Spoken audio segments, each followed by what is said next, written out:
Teaching सिर्फ किताबें पढ़ना ही नहीं, बच्चों के सपनों को पंख देना भी है। टीचर का काम रिस्पॉन्सिबिलिटी से भरा हुआ है। आइए मिलते हैं प्रोफेसर डॉक्टर मंजरी अग्निहोत्री जी से।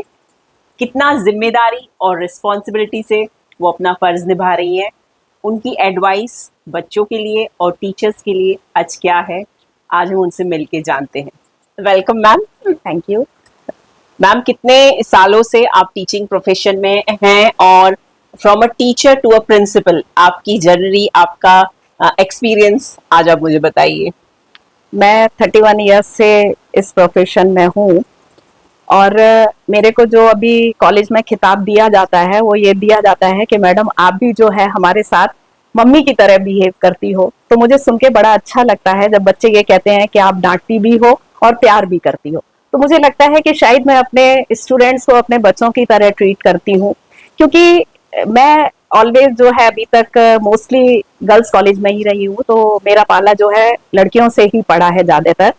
तो मुझे लगता है कि लड़कियां अपनी जितनी भी प्रॉब्लम्स होती हैं वो मेरे साथ शेयर करती हैं और कहती हैं कि मैडम मेरी ये दिक्कत है, मेरी फैमिली में है या मेरी, तो मैं उन बच्चों की प्रॉब्लम को अच्छे से सुनती हूँ। तो एज ए टीचर और एज ए प्रिंसिपल दोनों ही तरह से मुझे अपने स्टाफ को भी ट्रीट करना होता है। तो बहुत सारी जगह मुझे साइकोलॉजिकल उनको ट्रीट करना पड़ता है।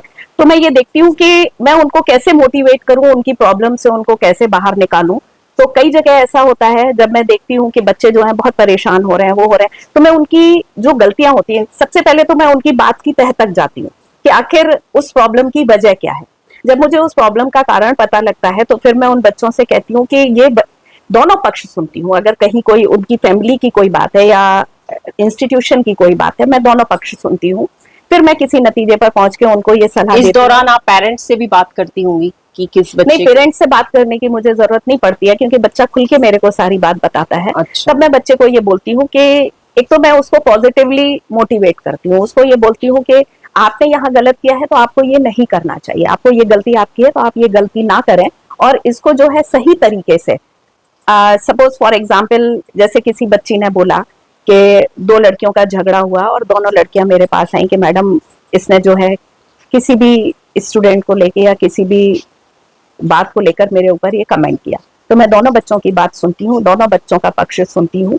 फिर उनको पॉजिटिव थिंकिंग के लिए मैं कभी उनको उनकी शिकायत पर जोर नहीं देती हूँ, कभी उनकी शॉर्ट कमिंग्स पर जोर नहीं देती हूँ कि तुम्हारे अंदर ये कमी है, बल्कि उनके अंदर एक कोशिश करती हूँ कि पॉजिटिव एटीट्यूड डेवलप हो और वो बच्चे जो है कहीं ना कहीं उस बात को लेके उस गलती को रियलाइज करें। अगर उनकी गलती है तो दोनों में से किसी भी पक्ष की अगर कोई गलती है तो उस गलती को रियलाइज करें और फिर उसके बाद वो आगे बढ़े। तो मेरा कहना ये रहता है कि आप अगर पॉजिटिव थिंकिंग के साथ बच्चे को अगर मोटिवेट करते हो, बजाय इसके कि आप उनको उनकी शॉर्ट कमिंग्स को अगर आप पॉइंट आउट करोगे या हाईलाइट करोगे, तो बच्चा उससे डीमोटिवेट होता है, बच्चा उससे आगे बढ़ने के लिए प्रेरित नहीं होता है। तो हमें उसको हमेशा एनकरेज करना चाहिए और आगे बढ़ने के लिए प्रेरित करना चाहिए।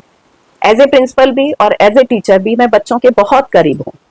मैम, जो गर्ल्स से आप हमेशा आसपास गर्ल्स आपके रही हैं, जिसे आप गर्ल्स स्कूल में पढ़ाती हैं, जब टीनेजर वाली जो एज आती है गर्ल्स की, वो बड़ा थोड़ी सी उनके हार्मोनल चेंजेस भी होते हैं, आप उन्हें कैसे गाइड करते हैं? कई बार होता है बच्चे हमारे पास शिकायत देकर आते हैं कि मैडम आज रास्ते में मुझे एक लड़के ने छेड़ा, मैडम आज किसी लड़के ने मेरे से ऐसा बोला, या आज मेरी फ्रेंड ने मेरे को किसी लड़के को लेके कोई बात कही। तो मैं उसको बोलती हूँ कि ये तो हार्मोनल चेंजेस हैं, ये इस उम्र में होता ही है। आपको किसी भी बात को इतना सीरियसली नहीं लेना चाहिए और खुद इतना अपने आप में एफिशिएंट होना चाहिए, इतना बोल्ड बनना चाहिए कि आप सामने वाले को उसका जवाब दे पाओ। इतना आपको बोल्ड बनना ही पड़ेगा। आप यहाँ कॉलेज तक आए हो, आज ही का ही एक इंसिडेंट है। एक स्टूडेंट आया कि मेरी बहन का ये फॉर्म है और इसको आप वेरीफाई कर दीजिए। तो मैंने कहा स्टूडेंट क्यों नहीं आया? तो बोले उसको तो इतनी समझ ही नहीं है, इतनी जानकारी नहीं है, तो वो कैसे करवा पाएगी। मैंने कहा उसको जानकारी नहीं है तो वो फाइनल तक कैसे आ गई? आप तो उसके साथ नहीं आए थे, आपने तो उसको एग्जाम नहीं दिलवाया था। आप उस बच्ची को ही आने दीजिए, उस बच्ची को ही सीखने दीजिए और अपना काम करने दीजिए। अदरवाइज बोले वो बहुत पढ़ाई कर रही है। मैंने कहा जब वो इंटरव्यू फेस करेगी तो कैसे कर पाएगी? जब तक आप उस बच्ची को खुद आगे बढ़ के नहीं आने देंगे, आप ही उसका छाता बन के चलेंगे या सपोर्ट बन के चलेंगे, तो कैसे बच्चा आगे बढ़ेगा? तब उसको ये रियलाइज हुआ और उसने कहा ठीक है मैडम, मैं उस बच्चे को ही, मैंने कहा मैं उसका फॉर्म तभी फॉरवर्ड करूंगी जब वो बच्ची खुद आएगी। तो बिल्कुल। बच्चों को एनकरेज करना हमारा काम होता है एज ए टीचर। क्योंकि उसको अहमियत पता होनी चाहिए उस चीज की कि क्या होने वाला है आगे, फॉर्म भर के हम आगे कैसे बढ़ने वाले हैं। ये भी है, प्लस मेरे को ये भी लगता है कि जब बच्चा, कोई भी लड़की है, जब उसकी शादी होगी तो उसको 2 परिवार संभालने दो होते हैं। परिवार। मायका तो ठीक ही है, ससुराल में खुद जब उसके अपने बच्चे होंगे तो वो अपने बच्चों का ही फॉर्म नहीं भर पाएगी। जब वो बिल्कुल। एक भाई का सपोर्ट लेगी तो खुद अपना काम कैसे करेगी। तो ये हमारी एक नैतिक जिम्मेदारी बन जाती है। जब बच्चा ग्रेजुएशन में आता है तो बच्चे को हम कम से कम ये तो सिखाएं कि आप अपना फॉर्म भर पाए, आप अपने काम है आप खुद करें, किसी का सपोर्ट ना लें, इंडिपेंडेंट बन के सारे काम करें। ये वो स्टेप होती है कि हम गर्ल्स को बिल्कुल इंडिपेंडेंट बनने का हर स्टेज पे मौका दें। बिल्कुल। गर्ल्स एजुकेशन का ये तो फर्स्ट स्टेप है कि वो अपना पहले तो फॉर्म भर ले। जी। अब एक बहुत अच्छा सा एग्जाम, सभी लोगों ने मेघा परमार का नाम तो सुना ही होगा। मेघा परमार जो है वो मेरे ही कॉलेज की बीसीए की स्टूडेंट रही है। तो जब वो आई थी तो गांव की एक सीधी सादी सी लड़की हुआ करती थी, बहुत संकोची स्वभाव की रहती थी। उसने एनएसएस ज्वाइन किया, मैं उस समय एनएसएस प्रोग्राम ऑफिसर थी। तो मोटिवेट करना मेरा हमेशा से काम रहा है बच्चों को।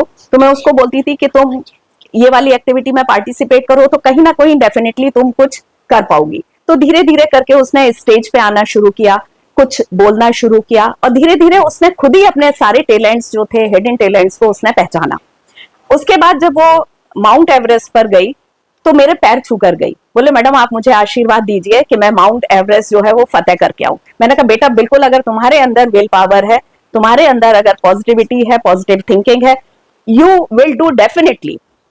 उसके बाद जब वो गई, उसने एवरेस्ट, तो मध्य प्रदेश की पहली महिला बनी जिसने एवरेस्ट फतेह किया। उसके साथ ही साथ उसने स्कूबा डाइविंग में भी वर्ल्ड रिकॉर्ड बनाया। उसने 45 मीटर की डाइविंग जो है सिर्फ 27 मिनट में कवर करके दिखाई।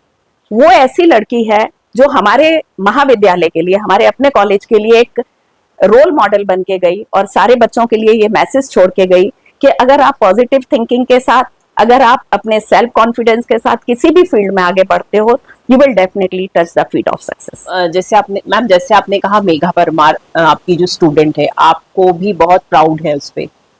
लेकिन अभी भी girls education lower level, I mean poverty level तक नहीं पहुंच पाया है। हम देखते हैं हमारे जो मेड्स हैं, उनकी बेटियां, उनके बच्चे, वो एजुकेशन उन्हें नहीं मिल पा रही, या महत्व उनको शायद नहीं पता गर्ल्स एजुकेशन का।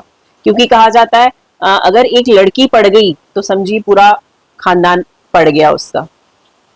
उस पे आप कुछ कहना चाहेंगी गर्ल्स एजुकेशन पे, हमारे जो लोअर सेक्टर है?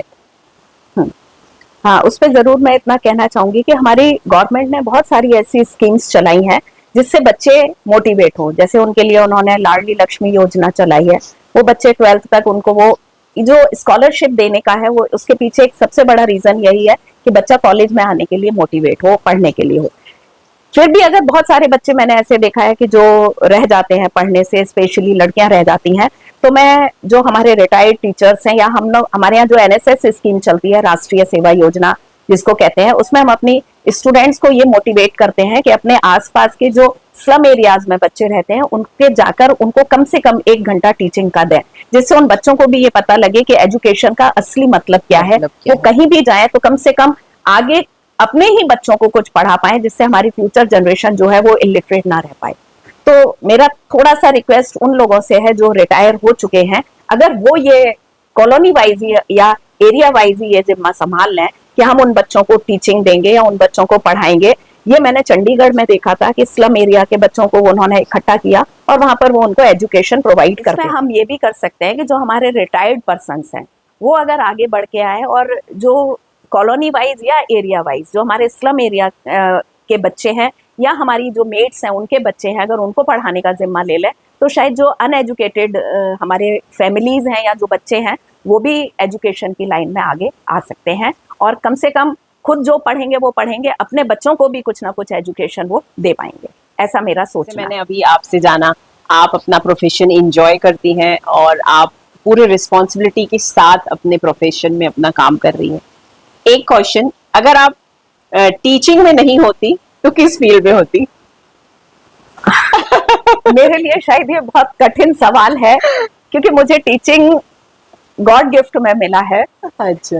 मैं एज ए क्योंकि सीबीआई ऐसे होता है ना कि अरे मैं टीचर नहीं होती तो मैं ये होती, या मेरी कोई आपकी कोई ऐसी हॉबी होगी। मैं टीचर तो किसी भी कंडीशन में नहीं होती, ये अच्छा। गॉड गिफ्ट है मेरे लिए। मैं सीबीआई ऑफिसर बनी थी, मेरा बहुत मन था कि मैं सीबीआई ऑफिसर रहूं, पर जैसे होता है कि हमारे जमाने में लड़कियों को बाहर नहीं भेजा जाता था, तो मेरे पापा ने बोला था कि मैं अपनी बच्ची को बाहर नहीं भेजूंगा, और बस मन मार के रह गई थी। फिर मैं डॉक्टर बनना चाहती थी, लेकिन मेडिकल डॉक्टर ना बन के मैं एजुकेशन डॉक्टर बन गई, और उसी डॉक्टर में मैं आज खुश हूँ। यानी आप सीबीआई ऑफिसर बनना चाहती थी, लेकिन ये गॉड ने कहा कि नहीं, आप सीबीआई ऑफिसर बनाइए लोगों को। आप एक नहीं, आप बहुत सारे सीबीएसई ऑफिसर बनाइए, डॉक्टर्स बनाइए, क्योंकि हम टीचर्स का प्रोफेशन ही है।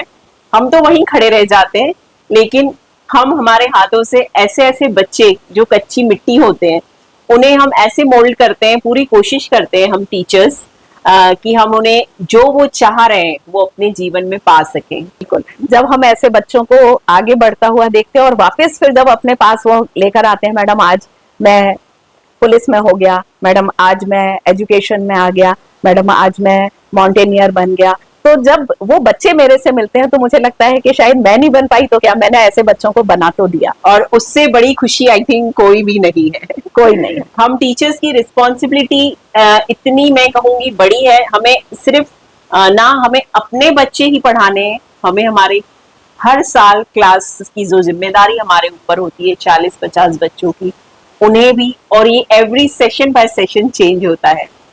तो on Teachers' Day, thank you so much ma'am, आज आपने अपना समय दिया, and happy Teachers' Day to you. Thank you so much. We are proud to be a teacher. Obviously, obviously. Thank you, thank you. Okay, thank you madam.